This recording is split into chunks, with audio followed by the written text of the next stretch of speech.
we are probably going to see a $15 minimum wage by the end of 2021. Especially in the United States. And the majority of people disagreed with it, and that's fine. As I always say, I like to see healthy disagreement, but I just want to touch upon this point now, because just a couple of days ago, Nancy Pelosi has just come out and said that she is definitely going to push the $15 minimum wage through the House or through Congress. I can't remember what she said it was, but she's going to be pushing this very hard. She wants to see the $15 per hour minimum wage passing this year. Again, it's not that I have a crystal ball. I can see what the politicians want. I know the Democrats, I know the Republicans, I know the Conservative Party in the UK, I know the Labour Party. I'm not a political guy, but obviously I have to follow them to understand and read the history of what they voted on previously to actually know and understand and forecast what they might do in the future. So okay, maybe the $15 won't pass this year, but it's probably going to pass a year or two later. I don't think it's going to be a long time.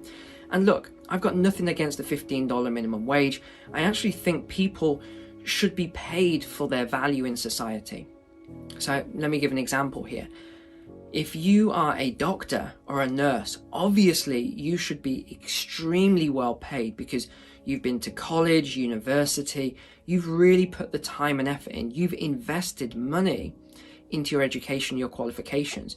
You deserve to be rewarded for that effort.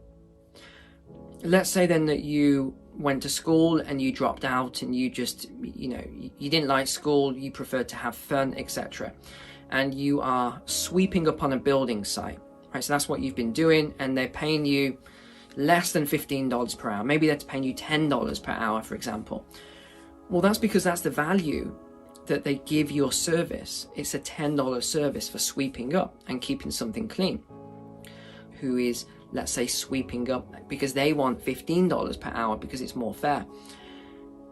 Again, this comes down to ethics. And really what I'm not talking about is the morality of it. I let other people debate that and discuss these points. But what I'm talking about is the economics and the mathematics of it.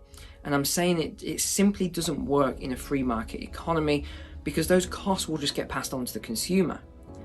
And then the consumer is going to have the difficulty. They're going to be paying more. It just doesn't really work this way. You have this crazy society where the prices are just jumping back and forth because everyone's trying to manipulate and work around government regulations. But I really think that the problem lies here somewhat with the media, with the advertisers who have created this consumption economy of junk. A lot of it really is junk. You need the latest pair of trainers or sneakers. You need this latest shirt. You need this, you need that. You need a dress for every day that you go out, and then you get rid of that dress and buy a new dress, right? It's all of these sort of things, this culture that's been created that has created this problem of the I deserve it economy. I deserve all these things. Well, not necessarily. You deserve what you earn and what you work for. And of course, again, we have moral issues here. And I'm actually, you may be surprised, but I actually do stand behind a lot of the moral issues where certain people don't have the same opportunities as others. And I think we need to change that. Now, can you just change it like that overnight? No, you can't. It takes time. But I'm glad that we're seeing a lot of changes now which are helping certain, men versus women in terms of income equality, different races and religions as well. You wouldn't think it still exists in this day and age, but it does, having this greater equality. So I actually am behind that. I think it's a good thing that we're seeing these things come about. But what I don't agree with, and I'll give you an example again here, was I was part of a very large organization. And this organization was mainly men, white men and older white men who were highly educated, and they were running the organization very well. But what the board decided was that there needed to be more diversity. There needed to be women on the board, even though that women hadn't really been in this field for very long at all, and also different races and all sorts of other things had to come into this. And what actually happened, and again, I completely am for this, so don't get me wrong here, but the problem is that it happened too quick. So probably 70-80% of those men, the white men, retired from the board, and that was it, they were gone. And all these new people came in with fresh ideas. They didn't have the experience. That's the problem here. And it just destroyed the organization. I mean, this is an organization that was going for a very long time, and I'm not a part of it anymore because I can't be dealing with all the politics of it and this and that and all the nonsense. And they've really destroyed this community, which was just a fantastic community. So we do need to be careful about these things. Next point then is the reopening of the economy, especially European economies. And I've got a video coming out tomorrow actually where I'm going to be taking you on a tour around a tourist town, one of the top tourist towns actually in the United Kingdom. I'm going to be taking you on a tour around that to show you my thoughts on it. But in essence, I don't believe the economy is going to be reopening for tourism anytime soon. Yes, we're going to have some domestic tourism, but international tourism, I'm not sure why the media keeps doing all of this and saying we're going to have all this new international tourism. No, we're not. We're not going to have this in 2021. At the earliest right now, I would say spring of 2022 is when we're going to see tourism coming back. This means if you're in this sector, you might just want to plan and prepare for this. I personally can't see it coming back. Even if we have domestic tourism, how's that going to work? How the pass is going to work with COVID and vaccines and traveling between different areas and all this sort of stuff.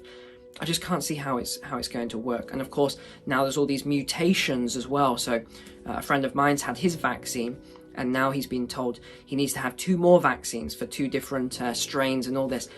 I just can't see how this is going to get ironed out this year, personally. I think it's going to be 2022 before we actually get a lot more clarity around this situation.